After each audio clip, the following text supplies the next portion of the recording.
Napansin mo ba? Kung ano yung mga lumalabas sa bibig mo, yun ang nangyayari sa buhay mo. Pag lagi mong sinasabi wala kang pag-asa, wala ka talagang pag-asa. Pag sinasabi mo na wala kang pera, wala ka talagang pera. Pag lagi mong sinasabi na hindi ka nagagaling, hindi ka na talaga gagaling.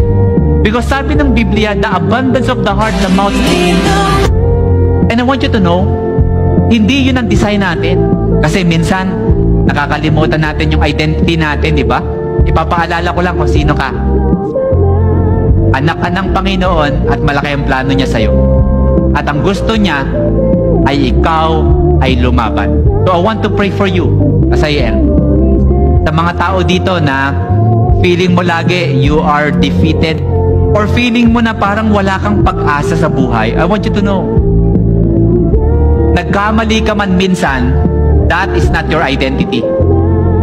Yes, nadapa ka, pero that's not your identity because your identity comes from the Lord.